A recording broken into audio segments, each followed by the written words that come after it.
Greetings folks, and I hope the collecting gods are smiling on you wherever you are. And welcome back to the channel for another 1/4 scale figure unboxing and review.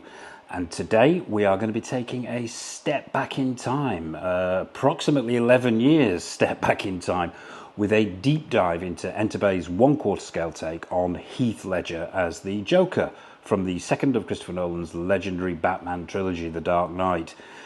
Usual format folks, box, accessories, figure then showcase at the end.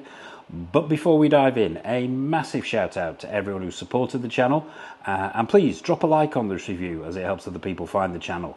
And if you haven't already, hit that subscribe button and bell notification icon so you don't miss any of the action figure goodness coming up on the channel, and trust me, there's a hell of a lot of it. So, background. Regulars to the channel will know I recently acquired the Hot Toys QS19, aka the 1/4 scale take on Batman from the Dark Knight trilogy. Check out the review on the channel. And where would the Dark Knight be without his dark nemesis, the Joker? So my hunt narrowed it down to two. The Hot Toys QS10, released about 5 years ago, and the much older Enterbay version, released about 11 years ago. And after much deliberation, I went with the senior of the two for a lot of reasons that will become apparent when we have a close-up with the figure itself. But that's enough of my ramblings, onto the box. And we're down in front of the details due to the sheer size of this thing. Obviously, this isn't a brand new figure. I picked it up from another collector, and technically this isn't an art box, but I do like the packaging that Enterbay have used here. What you get is this sort of huge styrofoam box with a sleeve on it, and on the sleeve you've got the bat symbol in this sort of silver painted effect. It says the Dark Knight, the Joker, and Enterbay at the bottom. And if I can reach in here, we'll flip it round, take a look at the sides. Nothing on the sides of this sleeve other than HD Masterpiece, which I believe is repeated on the other side. And that's pretty much it for the sleeve. But if you zip it round to the back, you get all the usual credits and warnings there on the back. Don't piss this figure off, or it might introduce a little anarchy. So when you remove this slip cover from the figure itself, and it's a bit problematic sometimes getting this off, so bear with me, but you just slide this slip cover off if it wants to come off, which it doesn't seem to want to do. But there we go, we've got it off. And the styrofoam box underneath, this is what I really do like about this packaging here from Enterbay. And I'll actually flip this on its side. What you've got on the front of the box itself is this symbol, this bat symbol. It says the Dark Knight and HD Masterpiece sort of etched into the styrofoam on the top of the box. So yeah, there you have it, that's the box. So without further ado, let's dive down onto the table and have a look at all the accessories that come with your 1/4 scale Joker figure. Okay folks, so here we are down on the table with all the accessories that come with your Enterbay 1/4 scale Joker figure. We will start with the hands as we always do. Regulars will know me and my hands. You get 4 pairs of gloved hands. That's 8 gloved hands in total, and we'll grab a couple at random just to see what kind of quality we're looking at here. I'm probably going to say this a few times during this review, but you've got to remember the age of this figure. We are looking at, after all, at an 11 to 12-year-old figure, but straight away, these look pretty good to me. The sculpt looks nicely done. The colour looks on point. The sculpt itself is giving that glove-like effect really well. There's creases in the palms there. There's the seam around the fingers. There's that seam work in the back of the hand there. Those 3 seams. There's sort of that scrunching going on at the wrist section there. You've got the strap on there, which is picked out with the silver detailing. There's black washes on top of this purple paint application to give it that sort of weathered and worn and glove-like look. And overall, yeah, I think they're pretty good considering the figure's age. Let's do the flexibility test. These are rock solid, really hard. There's barely any give at all in these hands, which is going to be a hot water or hairdryer job, because that can cause issues when gripping accessories, and I think it probably has in the past, which we will come to when we look at the accessories. But yeah, that's sort of an open palm hand. Let's grab another one at random. You get 2 fisted hands. Pretty much the same level of sculpt and detailing here and paint applications. Overall, yeah, very good. I'm impressed with these. Yeah, you get gripping hand for the playing cards that we'll take a look at, and pretty much a really good variety going on here of hands, of gloved hands. So yeah, that's the gloved hands. Let's put those to one side. You also get 3 ungloved hands. Odd number, I know, but it's 3. Let's have a quick look at these. It's 2 fisted hands and a trigger hand. We'll take a look at the trigger hand, and yeah, paint applications look good. There's multiple paint applications on there to give it that skin tone and texture. The knuckles are picked out well, the bone structure's there, as is some vein work. It's, by today's standards, I would say perhaps a tad simplistic, but overall, once again, considering its age, they're pretty good. There's some creasing on the knuckles, there's an attempt at fingernails in there, slight shine to them, but you know, paint applications have come on in leaps and bounds over the past 10 years, so we can forgive Enterbay for that one. But on the whole, yeah, very, very good hands. So yeah, this is a trigger finger hand, and as I said, 2 fisted hands, and once again, same level of sculpt and detailing on these 2 fisted hands. As I say, tad simplistic by today's standards, but overall pretty good. So that's the ungloved hands. Let's get the mundane stuff out of the way. You get this set of instructions. There are pretty much no instructions with this figure. You have to wing it. The only instructions you do get is this single sheet telling you how to insert the grenades into the inside of his jacket, and that's pretty much a lot. So yeah, one set of very, very basic instructions, and it also comes with this after sales service note. So I would pretty much well, I'd hazard a guess that the 7-day exchange repair policy has pretty much been and gone. So yeah, that's the documentation you get with the figure. Let's get the big stuff out of the way. Let's take a look at this stand. Now, I've got to say, it's not my favourite stand from the get-go, but I wasn't buying this figure for the stand. It's one piece of hollow plastic. There's no feet on here, so if you already have this figure or are thinking of picking it up, exercise caution. It might move around in your display. On the top here, you've got this metal section, this sort of brushed steel section, which looks really nice. Obviously, over the years, it's picked up a few scratches, but on the whole, it's stood up quite well. You've got these screws in the corner here. You've got the bat symbol there and the Dark Knight, what looks like laser etched into the metal itself. You've got a metal nameplate on the front, which says the Joker, which has been embossed in there, and you've got the hole here where the actual waist grabber goes. Now, unusual choice here, even for 11, 12 years ago from Enterbay. I've encountered this before with other Enterbay figures, and it is not my favourite, shall we say, stand solution. But we'll bring the actual waist grabber itself. It's not actually a waist grabber for this figure, it's a leg grabber, which straight away puts me off, but it's all one piece of metal, and it's got this sort of telescopic situation going on here. You simply press this button and then you can slide if it wants to cooperate, which it doesn't seem to want to, but you have to get that, there you go, it's come apart completely. But yeah, you can alter the height simply by pushing that little stud section in there and then getting it to slide down the pole, and it looks like the years haven't been kind to this, but yeah, and then you find the appropriate hole there, insert it into the hole in the stand, and it's over to one side. It's angled over to one side so it can grip the back of his leg with this ratcheted sort of leg grabber at the top. No, it doesn't work for me. I think it's the Enterbay Scarface. Yes, it is. It's the Enterbay Scarface war version that we reviewed recently on the channel, which has a similar sort of metal telescopic stand, metal telescopic waist grabber, and they just don't work for me. And a really, really odd choice there from Enterbay to go for a leg grip, because it will stick out like a sore thumb, in my opinion. I will be finding a better solution, shall we say, for my display, whether that's using a different stand, or whether I apply a different form of waist grabber or crotch grabber. But yeah, It's an okay base for its time, and I can see that Enterbay were trying to innovate here, but unfortunately it doesn't work for me. But we'll see it in action when we bring the figure out. So yeah, that's the stand and the leg grabber.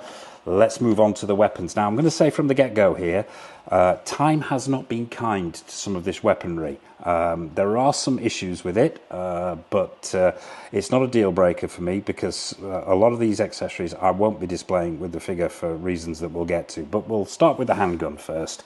The Glock 9mm with the extended magazine.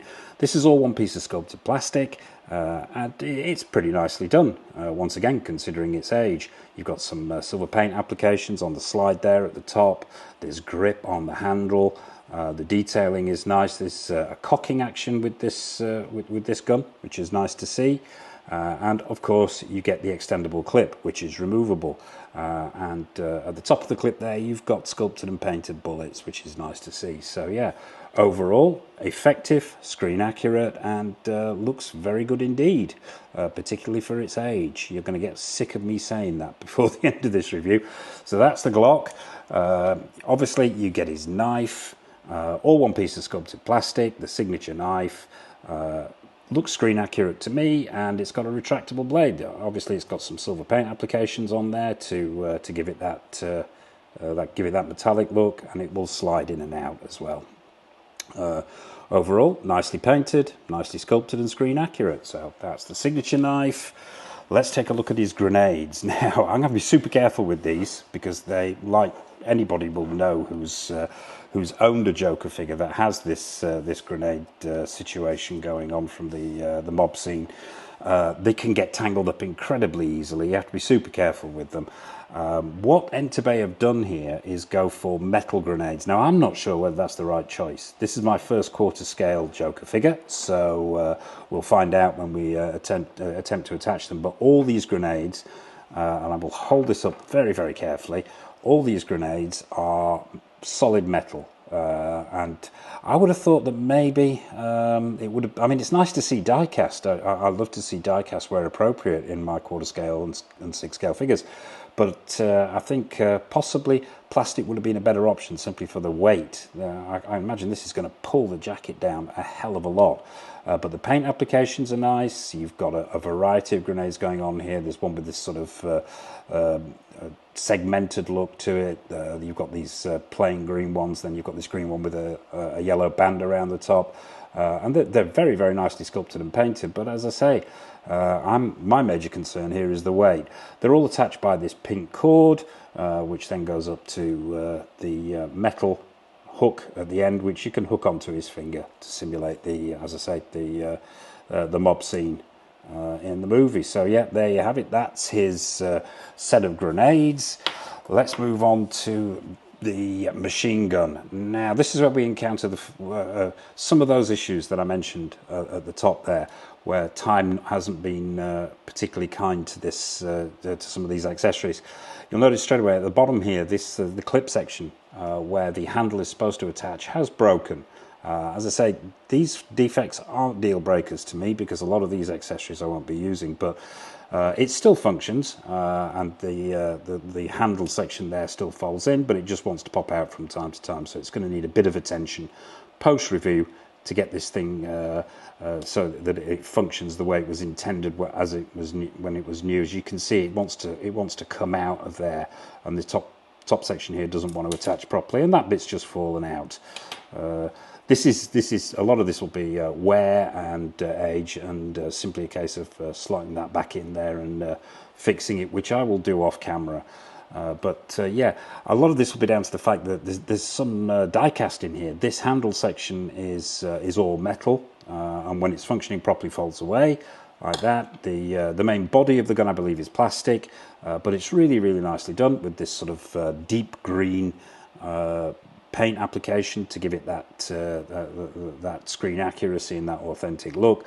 There's some silver dry brushing on the edges here to give it that scratched and weathered look, and overall the sculpt is really, really nice.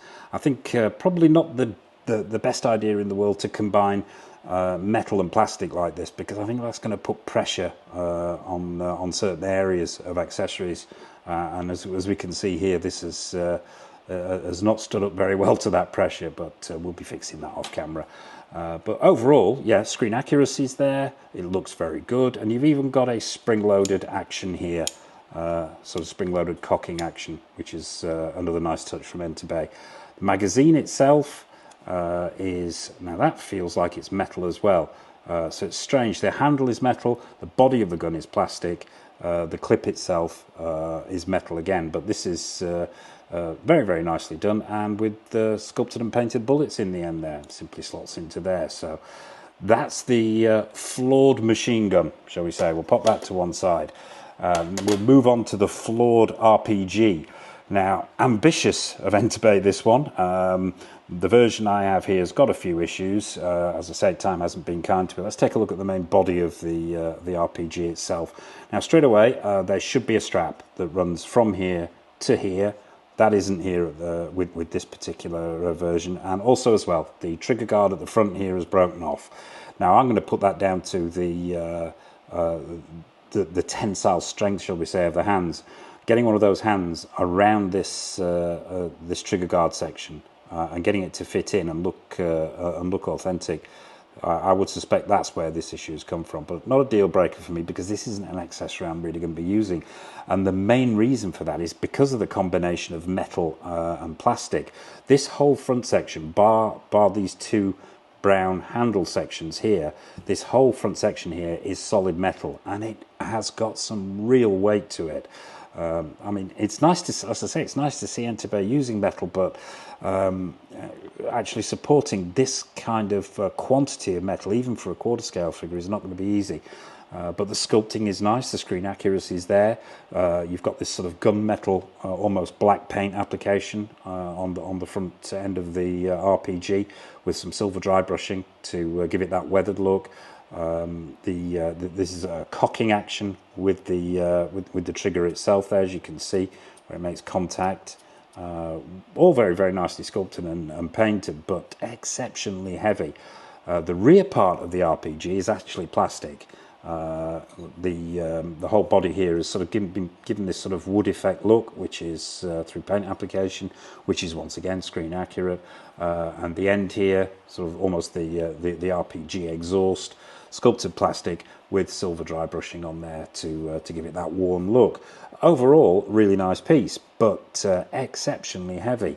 Let's take a look at the grenade. Now, the grenade is all plastic. We'll just pop that down. The grenade itself, all one piece of sculpted plastic, very, very nicely done. We've got this sort of olive green military paint application on the body of it. With, once again, you've got several paint applications on here, including silver dry brushing, to give it that metallic, authentic look. And if you are brave enough to use this in the display, then it's simply a case of slotting the grenade in the end there, and away you go.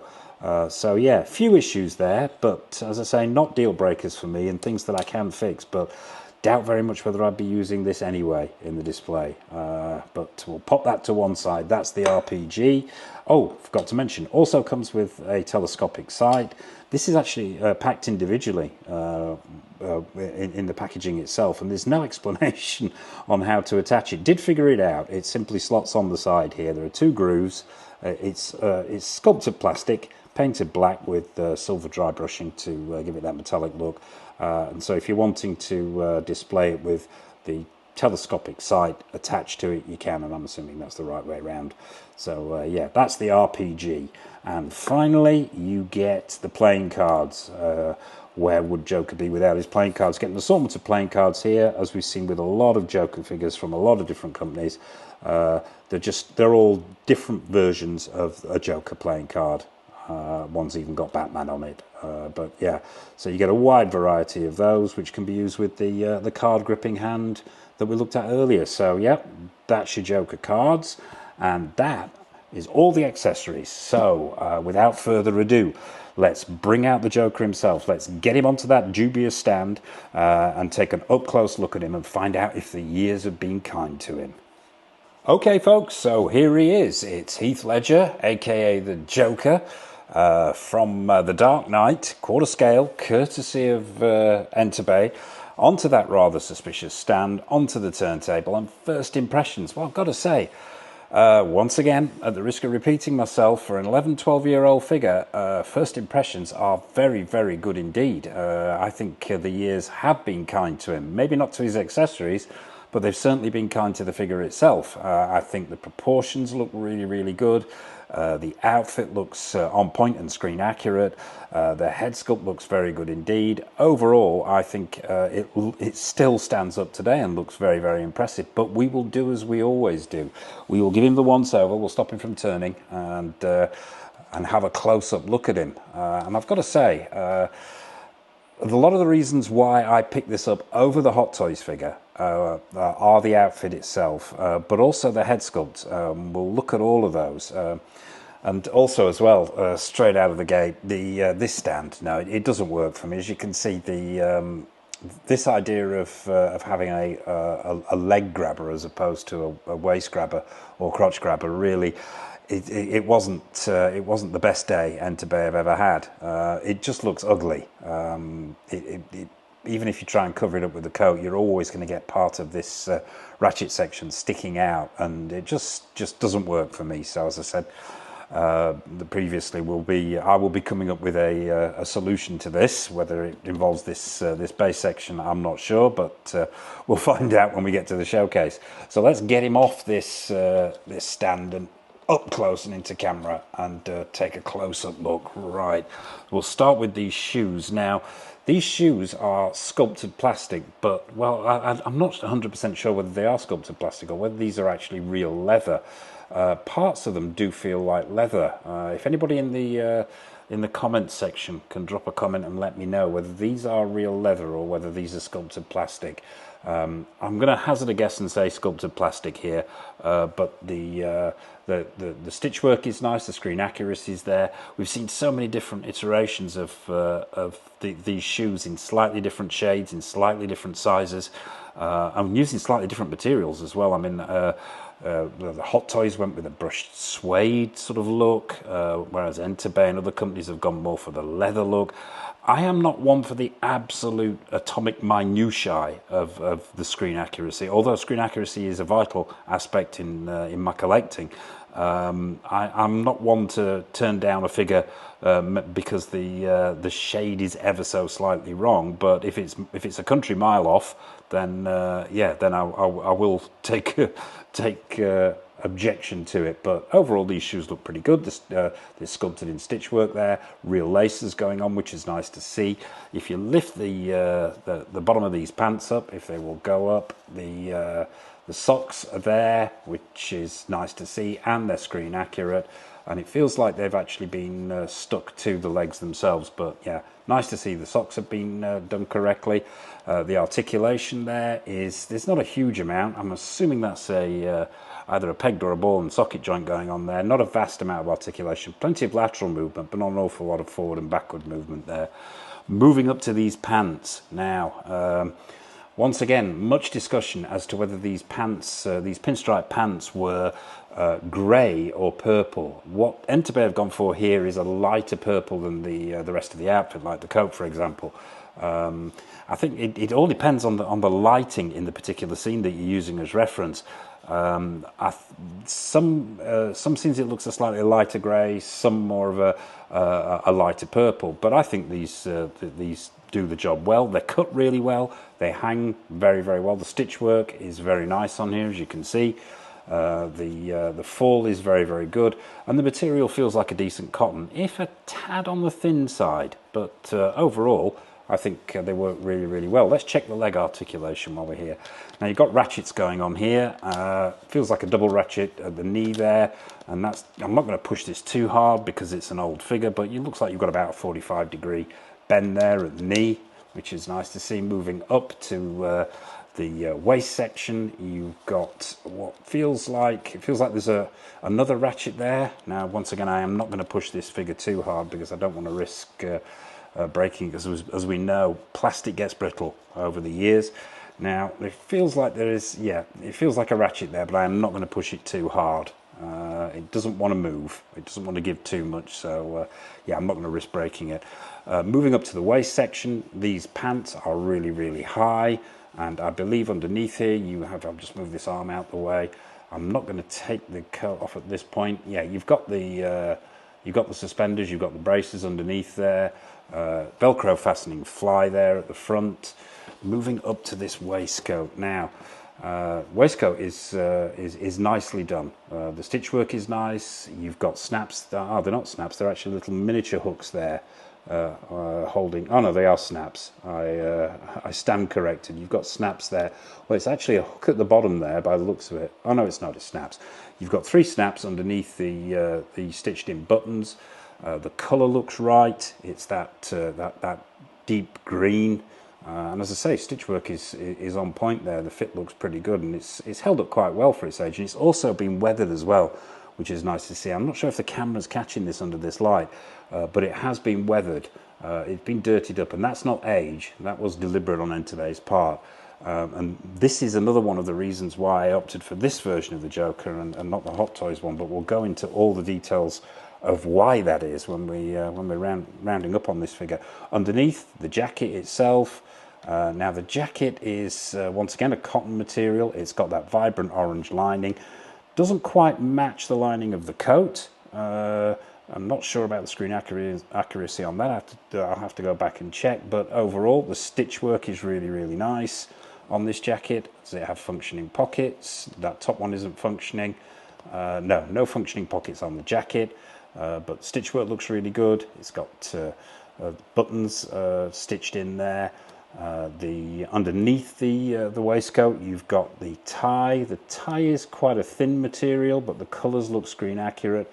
And underneath that, you've got, I'll just lift his head up here, you've got the shirt. Now the shirt is very well tailored by the looks of it. That pattern looks screen accurate. There's a slight wonkiness to that collar there, and it looks like there may have been a tiny amount of paint rub from or colour transfer from that shirt to the neck, or is that just a shadow? No, it's just a shadow. So yeah, shirt looks accurate. The tie is nicely done. Doesn't need too much futzing by the looks of it. Jacket on point. We will probably take a look at how he looks without the jacket in the showcase section. Now let's move on to this all-important coat. Now, as I mentioned there, screen accuracy is not the be-all and end-all for me. However, it does need to be there, and I think Enterbay really nailed it on with the colour for this coat. Seen many Joker coats where this purple is way too vibrant and is the wrong shade, and therein lies one of the reasons why I opted for this older version rather than the 5-year-old Hot Toys version. To me, the colours were too vibrant on not only on the coat but on the rest of the figure itself, and it also looked way too clean. And another advantage of opting for this slightly older figure is this, I think, is one of those figures that ages well. The older it gets, the more battered it looks, the more realistic it looks. But the material they've used in the coat is really, really nice. I think the colour is on point, the stitch work is right, it falls really well with that slightly longer over the cuff section there. It's got stitched in buttons there, but the cuff is open, once again screen accurate, and it's the weathering here. There's weathering up the arms, there's weathering on the shoulders. There were shoulder pads in the original coat that the Joker wore in the movie, and I don't think Hot Toys version actually put those in, but it feels like they've been put in here, and the proportions and the fit and the fall of the jacket are absolutely excellent in my opinion. Let's take a look around the back. Now the back, and it is a dust magnet, as with any of these purple Joker jackets. As you can see, it's already attracting very small particles of dust and bits and pieces, but yeah, constantly needs brushing down. But yeah, the fall at the back looks really good with those vents at the back. What you've also got here with this, with Enterbay's take, is wires. You have two wires. Sorry, just these two sections at the bottom here of the coat are wired. So if you're wanting to futz around and pose it, slightly turned up or catching the wind, that's an option as well. So it's a nice addition there from Enterbay. And overall, I think they've done a really, really good job with this coat. Just check the pockets. Not functioning, no functioning pockets there, but that's not an issue for me. It really is. It's the tone of the jacket, the purple hue that they've got there, and the cut. Really, I think even for an 11, 12-year-old figure, I think it still stands up today. So let's go in for the icing on the cake. Let's drop him down into this gap and get this head sculpt as close as we can into camera.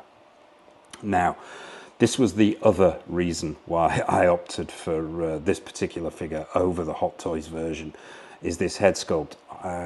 Now, it's a personal opinion, so don't hang me out to dry on this one, but I think this, even 11, 12-year-old has got the Hot Toys quarter scale the Joker beaten hands down. There's something wrong with the Hot Toys Joker, which I couldn't quite put my finger on. It took me a while, and I think it's the hair and it's the expression as well, but the head sculpt is just not as good, in my opinion, as this one. I think for 11, 12 years old, I think this is a phenomenal head sculpt. I really do. I think the expression there is absolutely on point, with a suitable amount of menace. Doesn't have the purse system, so you've got this fixed stare, but I love how they've gone for the eyes looking up, so you can dip this head down and really get that air of menace. It's one fixed neck head sculpt, but there's a full range of motion in there. We'll just check the articulation on the rest of the figure while we're here as well, while we're talking about articulation. Not so good in the hip area, but there's a little bit of twist in the waist area there. You've got ratcheted joints at the elbows, which will go up to they'll actually come not all the way up. They'll go beyond 45, but not to shoulder height. And you've got a butterfly joint in the shoulder there as well. So articulation's pretty good. Can't really comment on the articulation of the hips there, as I said, because I don't know whether that's an age thing, but I ain't going to push it too hard on this figure. I don't want to risk damaging it. But yeah, sorry, back to that head sculpt. So, paint applications, excellent. It looks like maybe, and I think this is probably a handling thing, and I don't know whether the light's catching this, but it looks like maybe his nose section and his chin section over the years have got a bit rubbed. So I might have to touch that up with some stippled acrylic paint there. I'm not sure whether the camera's catching that, but there's a slight yellowing to the nose there. It looks like it's where the head sculpt's been handled, but yeah, I can touch that up. That's not an issue. But yeah, the sculpt, I think, is absolutely excellent. I really do. From the scars in the sides of the mouth there, the non-symmetrical scars. You've got more scars on this side, the longer looping scar on this side. That white paint application with the skin tones showing through, really, really good. The eye makeup, the black eye makeup section, very, very well done. Once again, asymmetrical, with hints of eyebrows underneath there as well. I'll try and get this in as close as I can. Overall, yeah, very, very well done. Even down to the skin tones on the neck area there are exceptionally well done.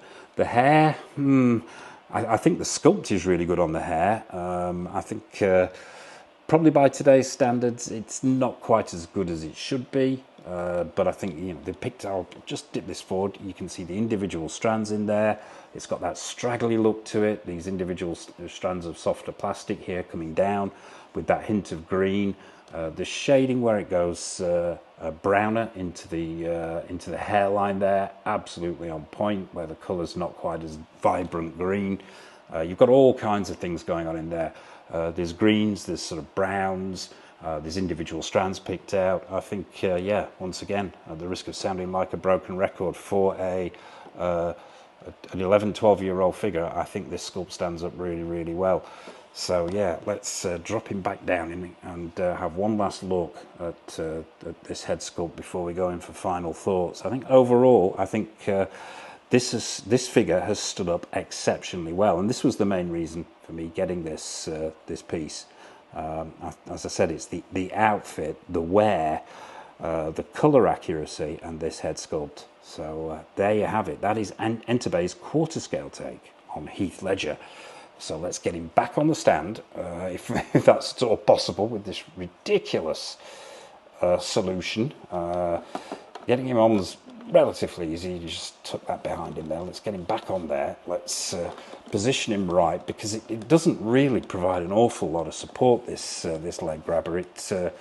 Whoever came up with that idea, yeah, nice try, but yeah, not ideal. As you can see, all it wants to do is topple backwards, even when you've got it insecurely like this. Let's lean him forward a little bit, and hopefully that will counterbalance this this ridiculous leg situation going on here. There we go. That's a fight in itself, but let's get him spinning again and go in for final thoughts on this guy. So 11, 12 years, have they been kind to him? Yes, they most certainly have, in my opinion. I think this still stands up as an outstanding quarter scale Joker figure from The Dark Knight. And as I mentioned on a number of occasions, it's the things that stand out about this figure that really influenced me to get this over the Hot Toys version. Number one, that outfit. The coat in particular is absolutely nailed on with the weathering, with the colour, which isn't really present in the Hot Toys version. Forgot to mention the chain here. He does have the chain. We'll stop him from spinning actually, so we can have a quick look at that as he comes round. This is one area where Enterbay have fallen down on this figure, is the chain, the accuracy with the chain here. What you've got is a silver chain going on from the waistcoat into the pocket, which should be a gold chain, but that's a minor detail, really, as far as I'm concerned. Anyways, that's a minor thing. Getting this guy to stand up is no minor thing, though. But yeah, overall, I think the screen accuracy is there. The outfit is great. The head sculpt is absolutely excellent. Have we seen better head sculpts in the intervening period in other scales? Yes, we have. But I think for its time, and I think that is probably, it would have been the gold standard of quarter scale head sculpts for its time. But overall, yeah, I think as a package, I think it still holds up today. I think it's still a phenomenal Joker. And for me, on a personal level, it just beats the Hot Toys version into the middle of next week on every level. So there you have it. Let's go in for a score out of 10. Now, this is going to be super hard, scoring this guy out of 10. Through the lens of 11, 12 years, if I was opening the box today, or 11 or 12 years ago rather, and was to take this guy out of the box and see him for the first time, I would have probably been tempted to go in for a straight 10. However, times have changed, techniques have moved on and improved, head sculpts have improved, paint applications have improved, everything has improved. Through today's lens, this guy would probably get an 8, 7.5 and 8. Let's go with an 8. Through the lens, the historical lens, shall we say, it would have been a 10 straight away. But I still think this is a solid 8, maybe even an 8.5. I still think it's a cracking figure. I think it's some amazing work from Enterbay, and as I say, most definitely a thumbs up for standing up today. So there you have it, folks. That is a blast from the past, Enterbay's quarter scale Joker. What are your thoughts on this particular piece? Do you have it in your collection? Do you have the Hot Toys version? What are your thoughts on that head sculpt? What are your thoughts on Enterbay in general? What are your thoughts on the movie? I would be fascinated to hear, so please drop a comment in the comment section below. And I hope this review's been useful for you. What have we got coming up on the channel? Well, there is a raft of stuff. I'm not going to go into individual figures, but we have got things from in quarter scale and in 1/6 scale. We've got new stuff from Hot Toys, from InArt, from Pure Arts, from Premier Toys, from Present Toys, from Susu Toys, from Mars Toys. We've got a boatload of retro reviews where we'll be looking at older figures. We've got statues, we've got action figures. There's a lot of stuff coming up on the channel, so please, as I mentioned at the top there, hit that subscribe button and mash that bell notification icon so you're not missing any of the new content when it comes up. And I suppose all that remains for me to say is, from Enterbay's take on Heath Ledger, aka the Joker, take care of yourselves. Happy collecting, and it's over to the showcase.